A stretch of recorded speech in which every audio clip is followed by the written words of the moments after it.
Di sini, kami dari kelompok PKHA 6 akan mempresentasikan hasil infografis mengenai gangguan biotik pada tanaman di Jalan Sosio UGM. Gangguan biotik meliputi benalu, hama, dan patogen.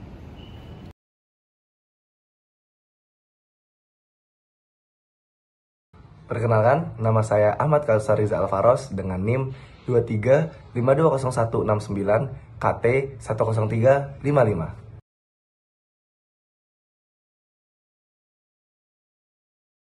Halo, perkenalkan nama saya Amalia Safitri dengan NIM 23514597 KT 10224. Perkenalkan, nama saya Dewi Ranti Lailatul Fitroh dengan NIM 23521 KT 10405.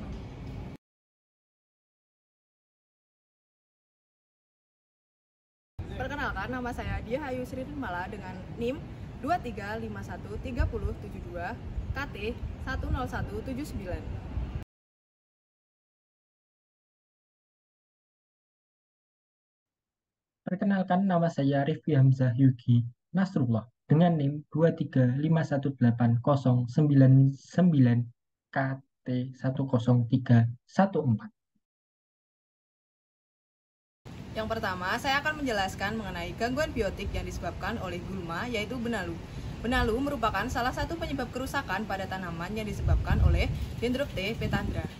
Pada pengamatan kali ini, benalu menyerang inang Syzygium canini.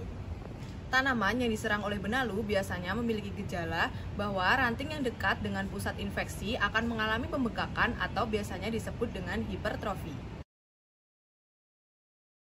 Pencegahan dalam mengatasi gulma ini yaitu dapat dilakukan monitoring. Adapun pengendaliannya juga. Yang pertama, memotong cabang atau ranting yang terserang benalu serta membuat buffer zone atau area yang berisi tanaman evergreen yang rimbun. Tujuannya untuk melengkapi sifat negatif monokultur. Ambon tepung merupakan penyakit yang disebabkan oleh jamur Iodium sp. Di kehutanan, penyakit ini biasa kita jumpai pada akasia dan juga damar. Patogen ini membentuk lapisan jamur berwarna putih seperti beleduk bertepung pada permukaan daun. Pada ranting dan daun muda terdapat lapisan tepung putih yang terdiri dari conidiophore dan juga conidium jamur tepung. Infeksi pada daun yang muda dapat menyebabkan perubahan bentuk. Pada pengamatan kali ini, embun tepung ditemukan pada tanaman sawo hijau atau nama lainnya yaitu Chrysophyllum cainito. Gejala yang ditimbulkan pada tanaman ini yaitu bercak putih pada daun berupa serbuk atau bercak putih.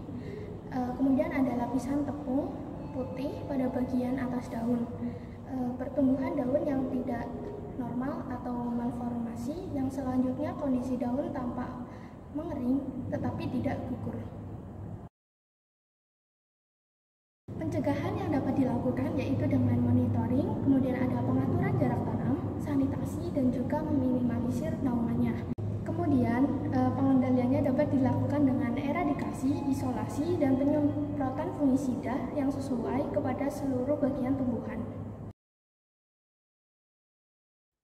Rayap merupakan salah satu serangga hama yang pada pengamatan kelompok kami menyerang inang yaitu Cassia fistula atau lebih dikenal sebagai trengguli. Hal ini sesuai dengan apa yang kami tunjukkan pada video kami. Gejala yang disebabkan oleh rayap antara lain kayu kropos, batang beralur, dan ditemukannya sarang rayap pada batang. Rayap merupakan kelompok serangga sosial yang berasal dari ordo Platodea dengan epifamili Termitoidea. Pencegahan yang dapat dilakukan untuk mencegah rayap antara lain dilakukan penanaman tidak pada musim hujan ataupun tidak pada musim perkembangbiakan rayap. Dilakukan pengaturan jarak tanam antar tanaman dan juga pembersihan gulma pada tanaman. Pengendalian jika seandainya rayap sudah ada pada tanaman yaitu dilakukannya dengan eradikasi ataupun disisik. Ini disebut dengan cara mekanis. Cara lain adalah menggunakan musuh alami seperti semut. Ini adalah cara biologis. Dan terakhir, melalui insektisida, biologi maupun sintetik. Ini disebut dengan cara kimia. Oleh karena itu, penting bagi kita sebagai rimbawan dan forester untuk mengetahui masalah-masalah yang terjadi pada tanaman, seperti hama rayap ini. Tindakan pencegahan seperti pengaturan jarak tanam, tidak menanam pada musim hujan, dan pembersihan gulma juga penting dilakukan agar penyakit tersebut tidak menyebar ke tanaman lain dan menjadi tidak terkendali.